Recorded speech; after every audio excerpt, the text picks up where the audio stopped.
नमस्कार दोस्तों, मैं Dinesh Kumar challenge DPS study में स्वागत करता हूं। कैसे हैं आप सभी? आशा करता हूं आप सभी ठीक और स्वस्थ होंगे। आज हम परसेंटेज की क्लास 4 स्टार्ट करने जा रहे हैं। इसके पहले 3 क्लासेज कराई जा चुकी है, जिसमें बेसिक कॉन्सेप्ट और कुछ एग्जाम ओरिएंटेड क्वेश्चन कराई गई है। आइए क्वेश्चन को देखते हैं। क्वेश्चन नंबर 1 को देखते हैं। यदि रवि अपने मासिक वेतन का 50% भोजन पर, 20% किराया पर खर्च करता है और 1500 रुपया बचाता है, उसका मासिक वेतन कितना है? 50% भोजन पे खर्च किया है,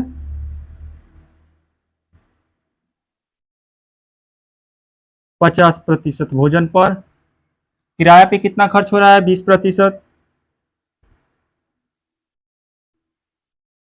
20%, टोटल कितना खर्च हो गया है? 70%। तो प्रतिशत कितना का होता है? 100 का होता है। 100 में से 70% खत्म हो गया है, खर्च हो गया है, तो कितना बच गया? 30%। तो हमारा यही तो 30% बराबर 1500 बचाता है। 30% बराबर 1500 बचाता है। तो पूछा गया उसका मासिक वेतन कितना है, यानी 100%,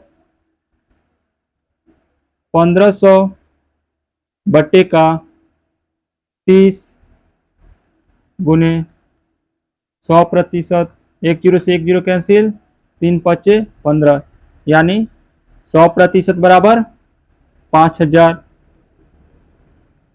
उसका मासिक वेतन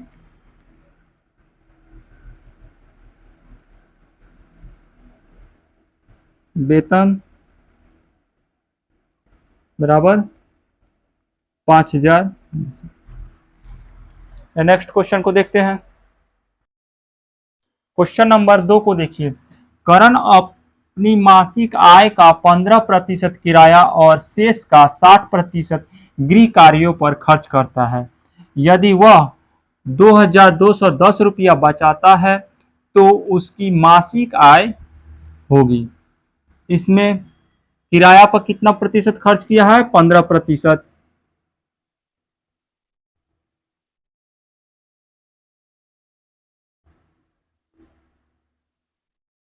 किराए पर 15%, तो बच कितना गया? 85%।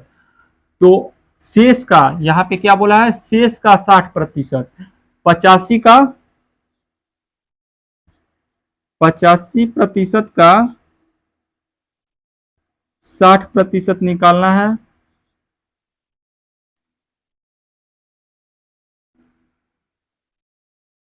दो पच्चे 10, 2 त्याई 6, 17 पचे 85, 17 त्याई 51।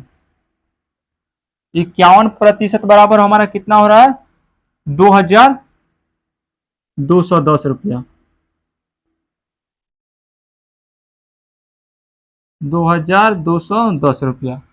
और उसका मासिक आय पूछ रहा है, तो मासिक आय कितना होता है? 100%,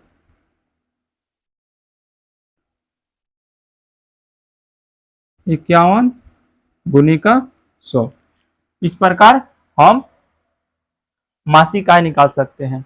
अगर जितने भी नए स्टूडेंट हैं उनको प्रॉब्लम हो रहा है तो क्लास 1 और क्लास 2 देख सकते हैं, जिसमें बेसिक कॉन्सेप्ट समझाया गया है। 17 17 त्याई 51, 51% आ गया। अब ये तो 51% खर्च हुआ है, बचा है कितना? 100 माइनस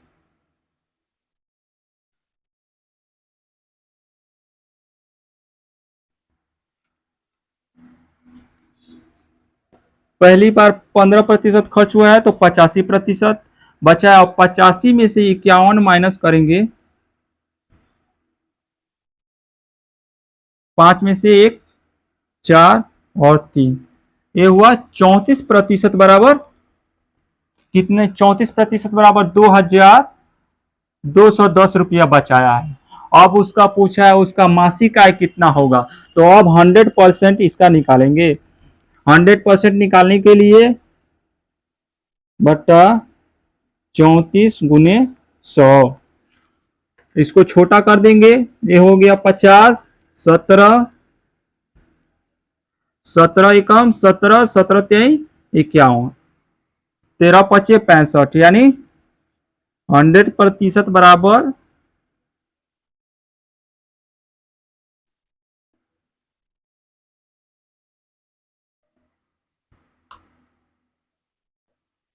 6,500 उसका मासिक आय हो गया। 13 पचे 65, 20।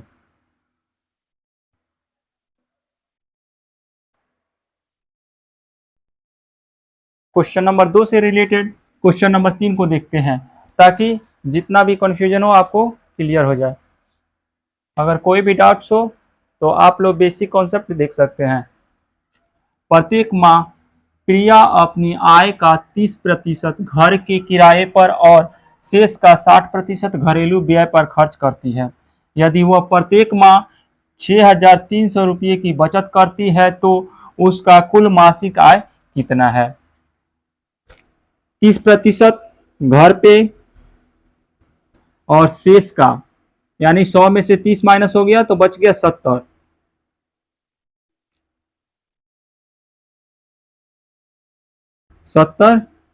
70 पे अब 60% घरेलू व्यय पर खर्च करती है, तो 70 का 60% कितना हो जाएगा। 2 जीरो से 2 जीरो कैंसिल, 7 छक 42, ये आया 42%। तो इसके पहले कितना था 70, अब 70 में से 42% को माइनस करेंगे तो हो गया 28%। अब 28% ही तो हो रहा है, यानी 28% बचा रही है, तो 6,300 के बराबर है। अब उसका मासिक वेतन यानी 100% निकालना है हमें, तो 100% निकालने के लिए बस 6300 बटा 28 गुने 100, इस प्रकार उसका मासिक कुल आय निकल जाएगा। 7 चौक 28 और 7 नवा 63 और 4 से 25 बार में 25 नवा 225, कितना जीरो बच रहा है 2 जीरो,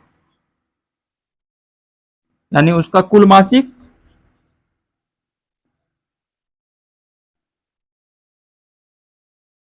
वेतन आ गया। अब हम परसेंटेज चैप्टर में ही चुनाव से आधारित प्रश्न को देखेंगे। चुनाव पर आधारित प्रश्न।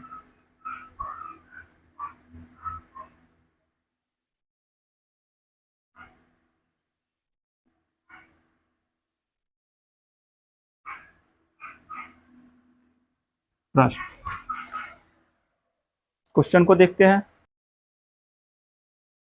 क्वेश्चन को देखिए, एक चुनाव में 2 प्रत्याशी थे। जीतने वाले प्रत्याशी को 60% मत प्राप्त होता है और वह 14,000 मतों से विजयी घोषित होता है।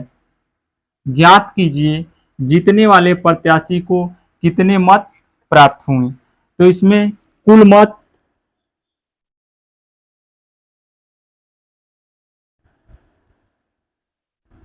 ये पहला हो गया कुल मत, इसमें जीतने वाले और हारने वाले, जीतने वाले को 60% प्राप्त हुआ है और हारने वाले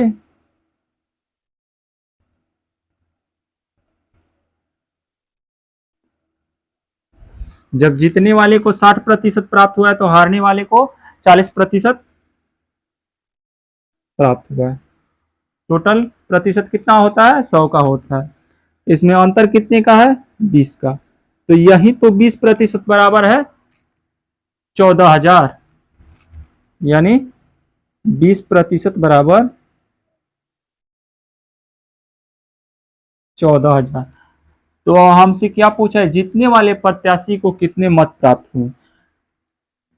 तो जीतने वाले प्रत्याशी को कितना प्रतिशत प्राप्त हुआ है 60%,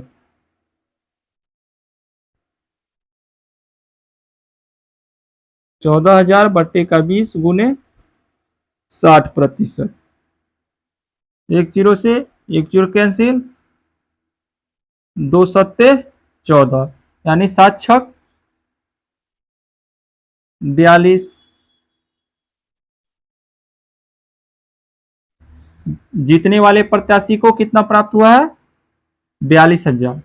अगर यही क्वेश्चन नंबर 2 में पूछ दे कि हारने वाले प्रत्याशी को कितना मत प्राप्त हुआ है, तो उसके लिए 40% निकालेंगे।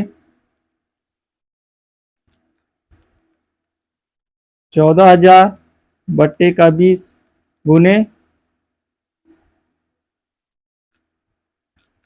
हारने वाले प्रत्याशी को कितना प्राप्त हुआ है? 40%। 2 दूनी 4, यानी 14 दूना 28।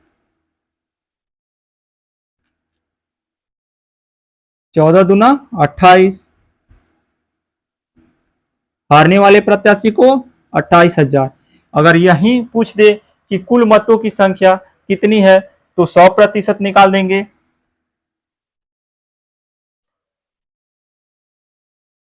कुल मतों की संख्या निकालने के लिए 100% निकालना होगा। 100%, तो ये हो गया 14,000 बट्टे का 20 गुने 100, 20 पच्चे 100, 14 पच्चे 70।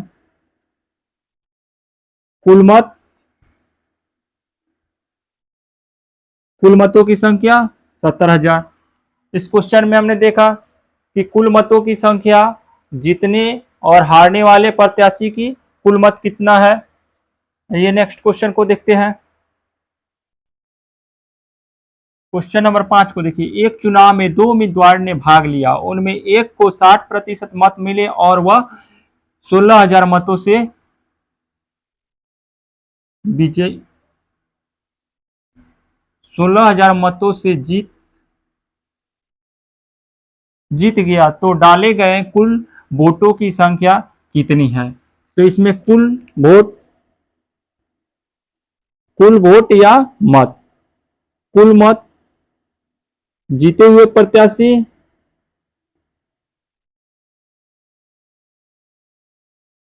और हारे हुए प्रत्याशी। जीते हुए प्रत्याशी को 60% प्राप्त हुआ है, तो हारने वाले को 40% प्राप्त हुआ है। बीच का अंतर 20 का है। यही 20% बराबर कितना है? यही तो 20% से जीता है ये, तो 20% बराबर 16,000।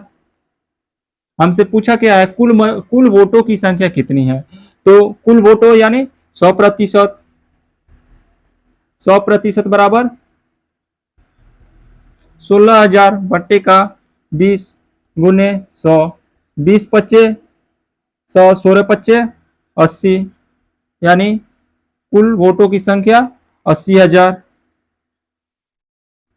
इसी प्रकार अगर पूछता जीते हुए प्रत्याशी का, तो 60% निकाल देते 60% का, और हारे हुए प्रत्याशी का तो 40%। पिछले वाले क्वेश्चन में जिस तरह किए हैं उसी प्रकार कर सकते हैं।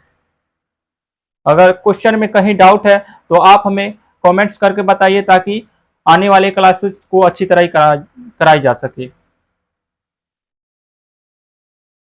जितने भी नए स्टूडेंट हैं वो चैनल जीपी स्टडी को सब्सक्राइब कर लें और ऑल बेल आइकन को ऑन कर लें, ताकि जितने भी क्लास कराई जा रही है, इस सभी क्लासेस का नोटिफिकेशन आप तक आसानी से पहुंच सके और आप अपना क्लास का प्रिपरेशन आसानी से कर सकें। नमस्कार, मिलते हैं नेक्स्ट क्लास में।